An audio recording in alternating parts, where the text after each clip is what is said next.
Welcome everybody. My name is Tyson. I'm your video journalist for Construction Business TV Idaho. We're doing a live one today. Kind of go back and forth between doing the live ones and doing the pre-produced ones. Hopefully the quality is comparable between the two. Hopefully the quality of the value of the content that I provide for you is the same between the two. If this is your first time seeing the face and the logo, the CBTV logo, Construction Business TV is an online news platform that is niched in construction news. We feel it's a very underserved niche, and it's an important thing to know. So we want to keep you up to date, especially like I cover the Idaho Falls area. We want to keep you up to date on all the construction and development projects going on in your local area, all the road development, all the big commercial residential real estate developments that are going on in the Idaho Falls area. So if you find value in the content that I provide for you every week, make sure you hit the like button below the video and subscribe to Construction Business TV on YouTube, like our page on Facebook as well. What we're going to be doing today is we're going to do a special episode because everything that we're talking about is going to be geared around the school system in Idaho and the need that Idaho has, the desperate need that Idaho has for the construction of new school facilities in Idaho. The two articles that I'm going to be covering in particular, we're going to talk about how some of the locals in Idaho Falls have concerns about the new school bond that is currently in circulation regarding some of the school improvements that we're proposing in the Idaho Falls area. As well, on a state level, we're going to talk about how Idaho as a state is rapidly outgrowing its school resources and what government officials are proposing to remedy that situation. But first, as always, before I get into my stories, I'm going to do a local construction job post lead for you. So Worksteer LLC, they have an immediate need to fill 7 different job positions. This is all within the last 7 days they've posted these positions. All these positions are entry to mid-level. They're local to the Idaho Falls area, and they have a salary range between $15 and $27 an hour. These kind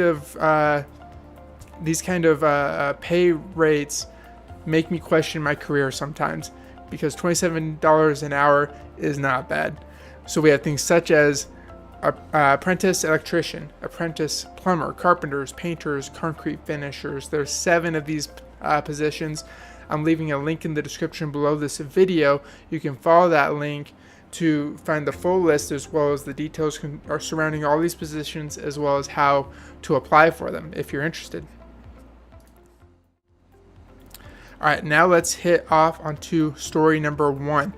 Idaho, the state of Idaho, rapidly outgrowing its schools. I'm going to do a quick check on my live feed, just make sure we're still going live on both Facebook and YouTube. We're doing Facebook and YouTube, so you can watch us on either of those platforms, but it looks like we're still going great. Okay, so Idaho is facing a huge backlog in public school construction, and the school districts are getting very desperate. Idaho School District Superintendent Andy Grover, this guy, he now heads the Idaho Association of School Administrators, and he believes that the increased number of students in Idaho has pushed to an all-time high, and we simply lack the ability to safely house all of these new students. Grover has proposed a school capital matching program which would take $100 million in state surplus funds, and it would place it into an account to match building construction needs at Idaho school districts across the state. He suggested that the state match half of the cost, making it easier for districts to pass local school funds, such as the one that we're going to talk about in the second story. So you're going to see how both these stories they're related to each other. So it's a big picture edition of Construction Business TV. So this is what's going to happen over the next 3 months of the year, October, November, December. The bipartisan panel, which is chaired by Senator Dave Lent and Representative Jason Marks from Idaho Falls and Meridian, respectively, will meet every 2 weeks. Ideas are going to be gathered in October, they're going to be reviewed and selected in November, and they're going to be polished up and put into a presentable format by the end of December of this year, 2022. Performance surveys were issued to all 115 school districts in Idaho, and of those districts, 77 responded to this survey. So, according to a 103-page report issued by the legislator's Office of Performance Evaluations in January of this year, it would cost an estimated $847 million to get these 77 school districts up to a good, they call it a good condition. Excuse me. So according to Superintendent Andy Grover, this guy, that majority of Idaho schools, they were built in the 70s, so they've well passed their longevity. He further asserts that rather than continue to put money into old facilities and just upgrading them and maintaining them, they need to be replaced with new facilities. I'm actually curious to know what your opinion is on that matter. Leave any comments that you have in the description below this video. So Idaho currently offers a partial bond levy matching program for some disadvantaged school districts at around $20 million a year, which Grover said should continue.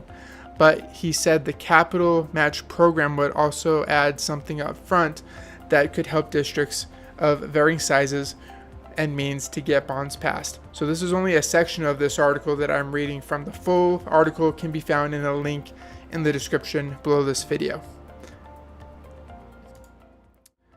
Okay, before I go on to story number 2, I'm going to put in a quick plug for my second playlist on Construction Business TV's YouTube channel. It's the Idaho Falls Auditorium series is what I've called it, where we go on site month to month. We've been going on site month to month for the past 14-15 months on site of the construction of the Mountain America Event Center in Idaho Falls, and giving you exclusive behind the scenes looks at what it has taken to construct a facility of this size. It's close to completion. It's going to be getting its grand opening at the end of November. You can follow this channel and you can check out the step-by-step that we have seen to seeing this facility come to fruition. Idaho Falls Auditorium series on Construction Business TV. Let's hit story number 2. There we go. So on a local level, Idaho Falls. Locals have concerns about new school bonds in Idaho Falls. Around a dozen patrons showed up to last Tuesday.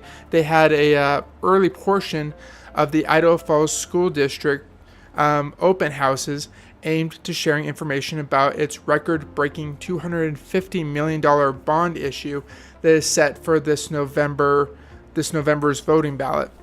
Several of Tuesday's early attendees acknowledged the need to address aging facilities, but they expressed concerns concerning the measure's timing and the price tag. So, if approved, this measure would be the largest general obligation bond in Idaho history, and it would fund construction of a new Idaho Falls High School, 2 new elementary schools, and major renovations to Skyline High School.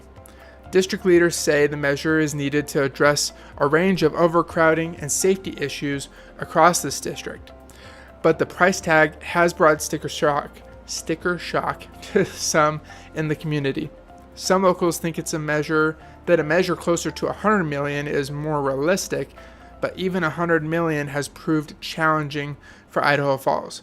To give you perspective, in 2017, the district floated a bond to rebuild Idaho Falls High and remodel Skyline High, along with a few other upgrades.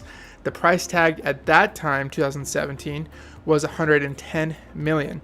The measure failed to meet the needed 2/3 supermajority of votes for an Idaho bond issue to pass. A year later, a similar measure, it also failed. So fast forward 4 years to now, needed upgrades have only expanded and costs have only risen, bringing the new measures to levels that Idaho has never seen before. Idaho Falls Superintendent James Schenck made cost a key part of his opening remarks last Tuesday, infusing his words with a sense of urgency. He reminds those present that if $250 million seems like a lot now, it's only going to be more later down the road if we don't do anything at this point. That's going to wrap it up for this week's edition of Construction Business TV in the Idaho Falls area. I want to thank you guys again so much for taking the time to sit and talk with me, listen to some of these issues, some of this information that's going on in the Idaho Falls area by way of construction and development projects. That's what CBTV is all about. If you find value in this content, make sure you hit the like button below the video. Make sure you subscribe to Construction Business TV on YouTube and hit that notification bell so that you get updated when I come back every week. Thank you guys again so much for your time and your support, and you drive safe.